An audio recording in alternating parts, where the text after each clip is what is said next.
दुनिया की 5 सबसे बड़ी चोरियां। चोरों ने ऐसा प्लान बनाया कि दिमाग घूम जाए। नंबर 5, ब्राजील के फोर्टलेजा की चोरी। ब्राजील के फोर्टलेजा में हुई चोरी दुनिया की सबसे बड़ी चोरियों में से एक है। यहाँ के एक बैंक में कुछ चोरों ने तरीके से चोरी की कि आज भी लोग उसके बारे में पढ़कर हैरान होते हैं। दरअसल यहाँ साल 2005 में चोरों ने पहले सेंट्रल बैंक की एक ब्रांच के पास रेंट पर एक कमर्शियल प्रॉपर्टी ली और फिर उसमें कंस्ट्रक्शन का काम शुरू करा दिया। ये सब उनके प्लान का हिस्सा था। असलियत में ये चोर बैंक में डैक्टी डालने के लिए 256 फीट की टनल खोद रहे थे जो सीधे बैंक के वॉल्ट में निकलनी थी। कुछ दिनों में जब उन्होंने टनल खोद ली तो उसके बाद उन्होंने बैंक में डकैती डाली और करीब 3.5 टन ब्राजीलियन नोट ले उड़े। इस चोरी में तकरीबन 500 करोड़ रुपए से भी ज्यादा लूटे गए थे। Number 4, central bank of Iraq की चोरी। साल था 2003। इराक के बगदाद में लोग अपने काम में मशरूफ थे, इस बात से अनजान कि उनके शहर में आज दुनिया की सबसे बड़ी चोरियों में से एक को अंजाम दिया जाएगा। बगदाद के central bank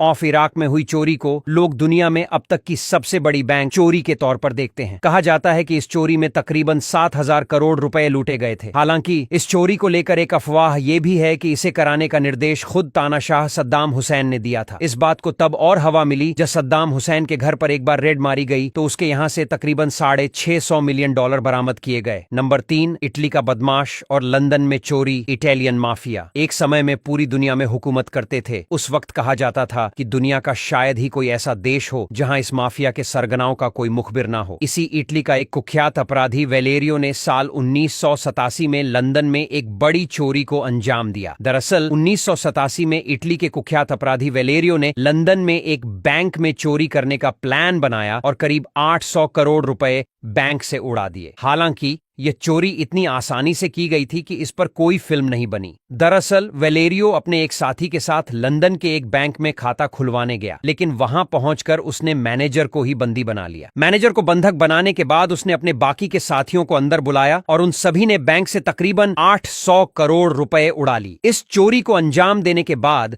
Valerio south America भाग गया और कुछ वक्त तक आजादी से अपनी जिंदगी के मजे लेता रहा। हालांकि उसकी एक छोटी सी भूल ने उसे जेल के पीछे पहुंचा दिया। दरअसल वेलेरियो अपनी फरारी कार को शिप कराने इंग्लैंड लौटा था और वहीं से उसे लंदन पुलिस ने गिरफ्तार कर लिया। नंबर 2, रॉयल मेल ट्रेन की चोरी। रॉयल मेल ट्रेन की चोरी को जिस तरह से अंजाम दिया गया था उसको लेकर कई फिल्में और वेब सीरीज बनाई गई हैं। इस चोरी को साल 1963 में इंग्लैंड के बकिंघमशायर में अंजाम दिया गया था। दरअसल रॉयल मेल ट्रेन कीमती सामान से भरी ग्लासगो से आ रही थी। वहीं इसे 15 चोरों ने महीनों पहले से की गई प्लानिंग के अनुसार अंजाम दिया था। हुआ यूं कि पहले चोरों ने पटरी पर लगे सिग्नल के साथ छेड़छाड़ की, जिसकी वजह से रॉयल मेल ट्रेन एक सुनसान इलाके में रुक गई और वहीं पर उसे लूट लिया गया। इस चोरी में करीब 33 करोड़ रुपए लूटे गए थे। नंबर 1, डनबार बैंक की चोरी। डनबार बैंक की चोरी ठीक वैसे ही की गई है जैसे फिल्मों में दिखाई जाती है। इस चोरी के तरीके के देखकर बिल्कुल कहा जा सकता है कि चोरों ने किसी फिल्म को ही देखकर यह प्लान बनाया होगा। दरअसल 1997 में अमेरिका के लॉस एंजलिस स्थित डनबार बैंक में एक चोरी हुई थी, जिसका मास्टरमाइंड इसी बैंक में काम करने वाला रीजनल सेफ्टी इंस्पेक्टर था। रीजनल सेफ्टी इंस्पेक्टर ने अपने 5 दोस्तों को चोरी करने के लिए मनाया और बैंक की हर कमजोर कड़ी के बारे में उन्हें अच्छे से समझाया। इसके बाद आसानी से उन्होंने गार्ड्स पर काबू पाया